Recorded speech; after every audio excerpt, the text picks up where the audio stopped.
Welcome everyone to the game of Jose Martinez Alcantara, and he is the Grandmaster from Mexico. He is rated 2644, and an incredible event that he's been having here. Just absolutely brilliant the way he's played. He's just beaten so many strong players in this tournament, and his opponent now is Alexey Sarana, who's also a strong player, but one could imagine Sarana to be here. Martinez beat Nodirbek Abdusattorov 2-0. Velimir Ivic he beat in the tie breaks. And also now in the fourth round, the game is about to begin. We have pawn to d4 by Alexey Sarana. What is Jose's first move going to be? He responds back with d5, and the way he presses the clock is very funny. Pawn to c4 played, and now what's his opening going to be? He goes e6. Alexey plays his knight to c3, and Jose goes for c6, the triangle variation here on the board. This is a very interesting line. Pawn to e4. Sarana takes the challenge and goes for the sharpest. Let's see if he continues in that same way. Knight takes e4, and now you give a check.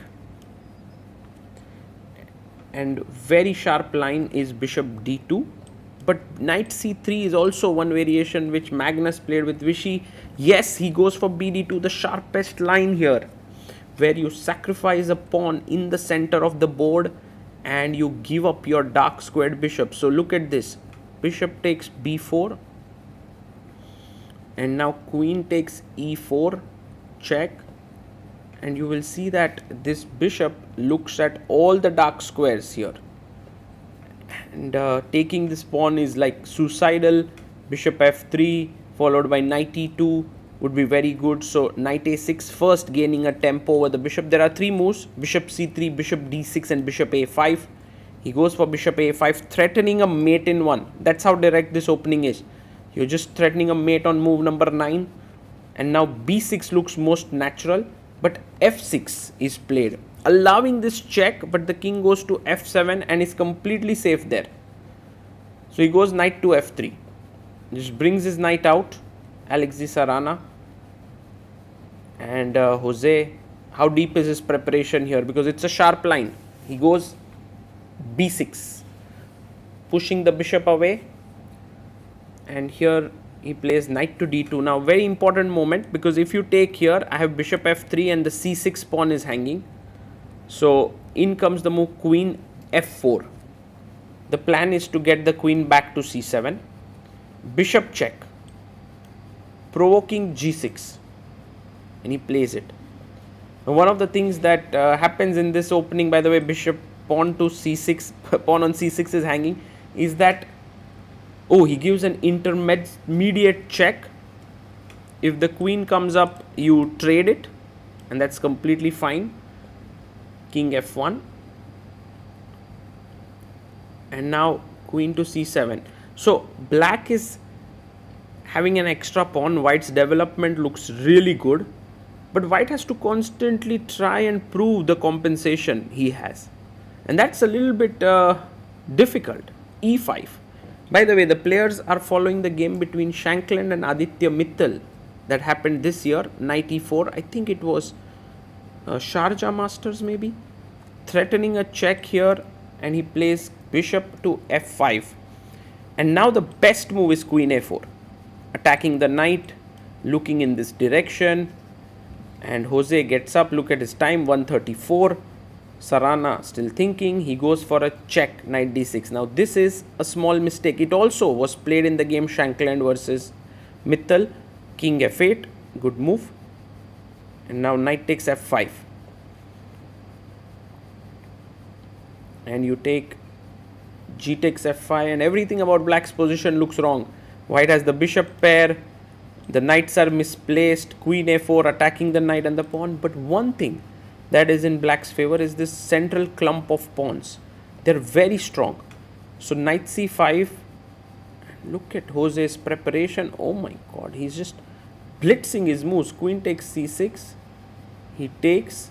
Queen takes on c6. Bishop takes c6. And now rook d8. Believe it or not, the Aditya Mittal versus Sam Shankland game did go in this direction. And now rook d8 was played there. And I think it's the first move that Jose is thinking. Yes, he thinks for 4 minutes and brings his rook to d8. Black is very slightly better. Although the pawns have become equal, the bishops are not superior to the knight. In fact, this bishop is staring at pawns. Bishop f3, the first new move of the game. Shankland had played f4 in the game when e4 would have given black a small edge. Bishop f3, knight e7 played by Martinez. And now pawn to b3.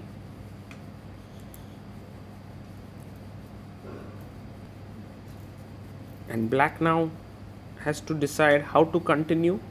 Plays his king to g7. The king is pretty safe here.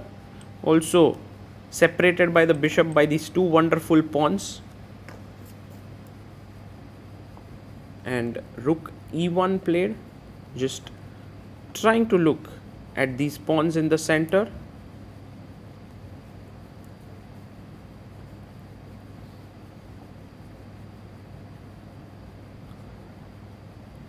And now black maybe can just jump in with the rook. He first goes knight g6, but even rook d3 with the idea of the other rook coming to d8, it's so smooth, yeah. Black's position, g3 played. I mean, trying to dominate the knight here, making square for the king. It's interesting. Oh, by the way, there's rook d3 here. Oof, two bishops attacked. Oh my goodness. Well, rook e3. Sarana had this move in his mind. And his point is, if you take here, my structure does not really become bad. I'm fine. So rook d8 by Jose. He brings his other rook into the game. Can we go king e2 now? He comes back bishop e2. So doesn't play king e2. King e2 in this position, e4 would have been very strong. So he goes bishop e2, forcing the rook to be traded, but Martinez doesn't trade it, and he tells the rook on e3, you are slightly weird looking there on e3. Rook g1 played. White has to make certain uncomfortable moves to finish his development. I don't know if he's trying for g4 or what. Knight e4, attacking the bishop here. And Jose Martinez has 1 hour on the clock. 47 minutes for Sarana. Bishop to e1. And the knight goes to d2 with a check. Now taking on d2 would be bad, because then my rook simply enters in. So you have to play king to g2. And pawn to f4 played now, attacking the rook. If rook goes to c3, you have e4. So maybe taking here, but taking knight f4 would be too risky. So rook c3. And now e4. Man, this guy is just coming on and on. f3 is a threat. Take here is met with knight f4. Goes bishop g4, attacking the rook. Well, it's time to enter in. Rook to d3. And Jose plays rook d3 and still continues pressing the clock in that very nice fashion, like as if he's going to shoot his opponent there. Very interesting and exciting game. I mean, Alexey Sarana, I don't think has ever been dominated like this. Like, rarely, I would see him. Knight e5 now, getting the final piece into the game. The rooks are playing, the other knight is right into the heart of white camp.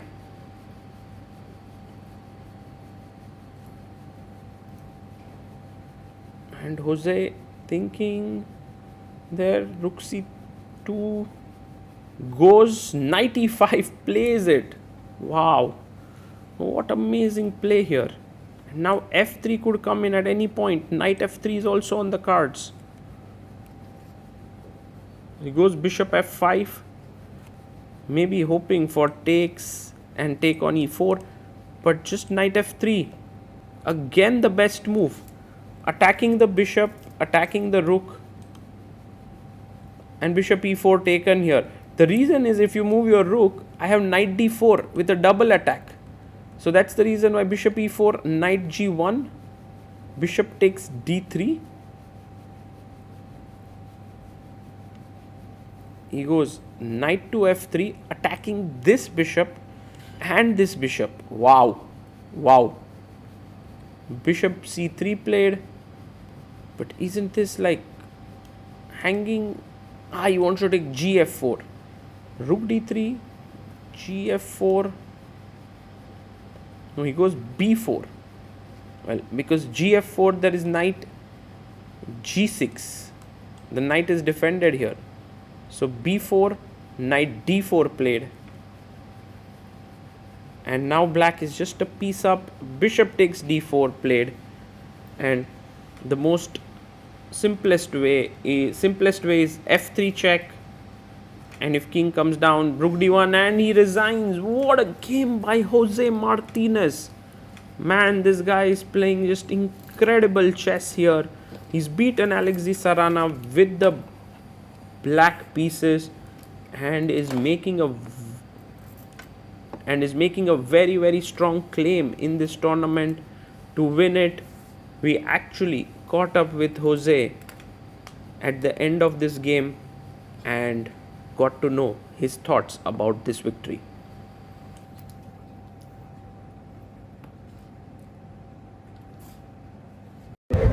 Jose, 2-0 win over Nordirbeck, now defeating Sarana with the black pieces. Would you say this is probably the best classical tournament of your life?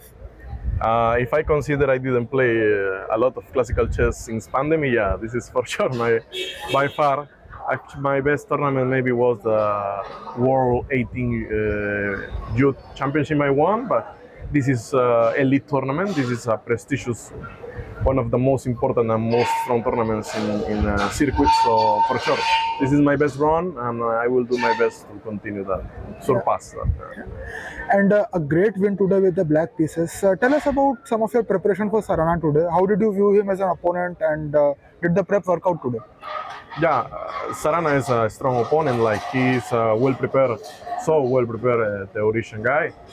I was trying to play interesting defense and try to maybe surprise him because I don't play a lot that opening, and for sure I studied a lot because that kind of position you need to remember a lot of variations because it's a crazy position.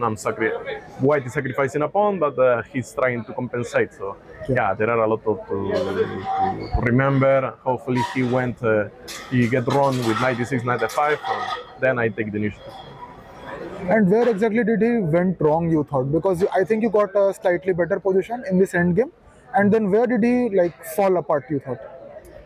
Actually, I need to analyze, but I remember that after 96, 95, when we exchanged queens, I should be at least slightly better. Yes. Then, when he don't play at some point f4, I should have some.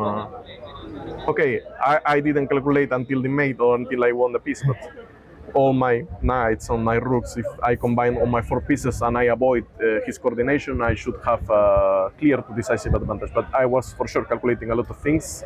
I don't know when he made the decisive mistake, but I believe after 95 I was thinking, okay, this is winning. But before 95 I was not sure because there are a lot of interesting positions we can play, and for sure I'm dominating. My knights are like he cannot move almost any single piece, but he's still in the game. But he was not winning.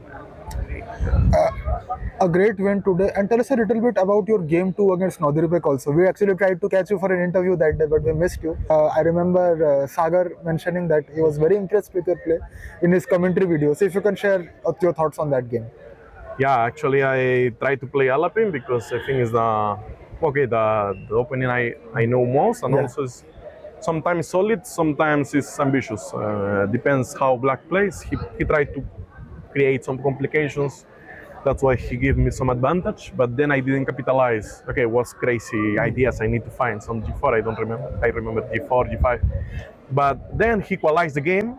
I was worried about that he could manage to equalize and maybe he is starting to push.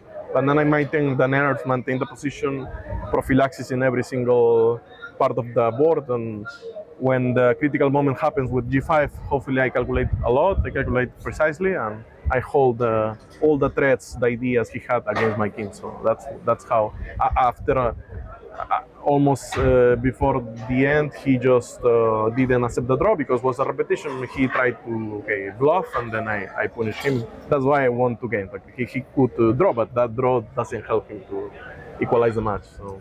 Yeah. And how were the reactions back home in Mexico? I'm sure a lot of fans are following, and they are watching your games and see you defeat such a strong player in classical chess. How was the reactions back home? Amazing. The people are happy. My friends, the people who are supporting me to be here, I'm happy with them. Mexico, I love Mexico. I live in Mexico, also with Peru fans.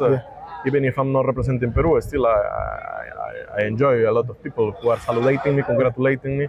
So even if they are not from Mexico, Latin America, whole Latin America, every single part of the world, I thank to everyone, and thanks to supporting me, and I will try to continue in this way. And Jospem, many people see you as sort of a rapid and blitz specialist because of your continued success in many online events, offline events in these faster time formats. But now with such great results in classical, would you say that your favorite format has changed? Maybe it is coming to classical now? I still enjoy blitz, but this classical thing, it's a surprise for me. I didn't, when I started the year, I didn't believe I was like 26-6, 26-7, and I won like 60 points in this year. I didn't believe that I could be 2650. I was thinking, okay, I need 1-2 years to be 2650, and 2500. Okay, it's a big goal. So maybe if I cannot reach, or I need more than 5 years. But now I'm motivated. Like I reached 2650 now. Yes. Actually, before. And I don't know. I need to, after this tournament, I hope ends 2 weeks later. For me, I will need to re-evaluate everything, the goals, the tournaments. I hope I can get a lot of more invitations. I just received one invitation this year from Romania. I thanks to Super League Romania who invites me. It's difficult to improve in chess because you need to be invited to these strong tournaments. I hope I want to play a lot of these close tournaments.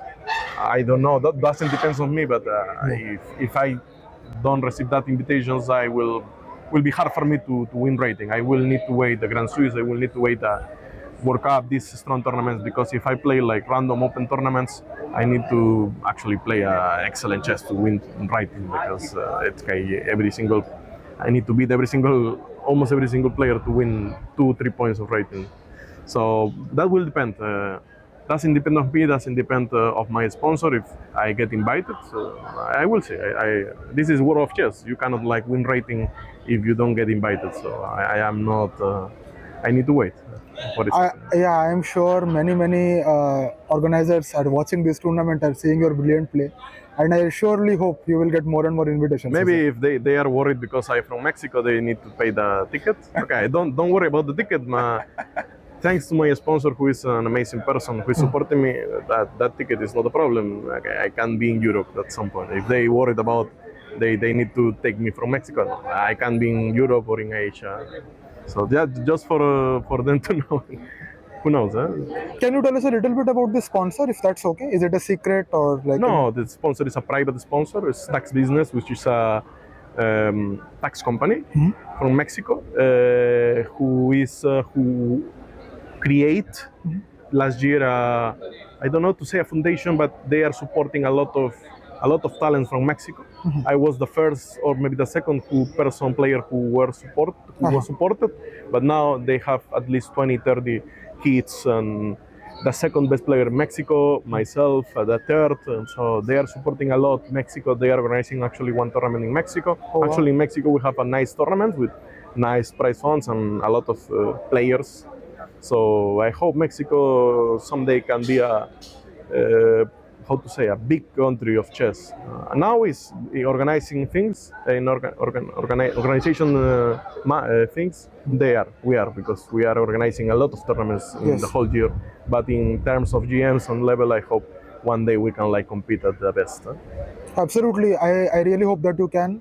Congratulations once again, Jose, on such a beautiful win, and best wishes for Game 2 tomorrow. Thank you.